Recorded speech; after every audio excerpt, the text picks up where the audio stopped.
Hello, আজকে তোমাদের জন্য আমি আবারও নতুন একটি ভিডিও নিয়ে হাজির হয়ে গেলাম। তবে আজকের ভিডিওটা অন্য দিনের ভিডিওর থেকে অনেকই আলাদা।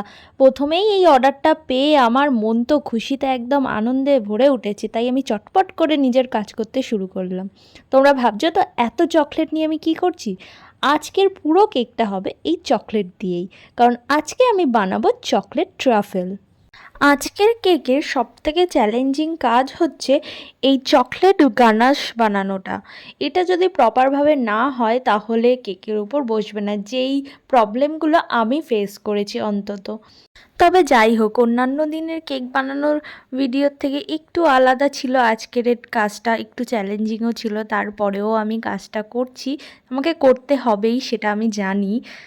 আর কাজটা আমি ভালোভাবেই কমপ্লিট করতে পারবো সেটাও আমি জানতাম।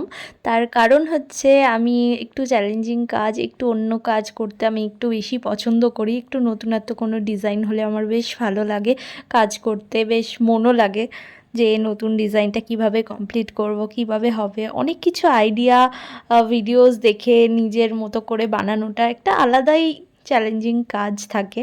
এই ট্রাফেল কেকটা বানানোর ইচ্ছা আমার অনেক দিন ধরেই ছিল। বেকিংয়ের শুরুতে আমি অনেক ভিডিওতে এই ট্রাফেল বানানোর ভিডিও দেখতাম। ওখানে অনেকবার করে বলা হতো যে এই চকলেট গানাশ ভালো করে না রেডি হলে কেকটা তুমি করতে পারবে না, হ্যান ত্যান এরকম দেখে ভাবতাম যে কিভাবে কি করব।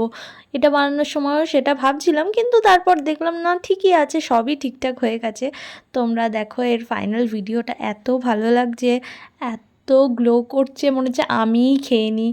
বাট কিছু করার নেই, এটা তো কাস্টমারকেই দিতে হবে। আর অবশ্যই কাস্টমারের রিভিউটাও তোমাদের দেখাবার, তোমরাও জানিও কেমন লাগলো।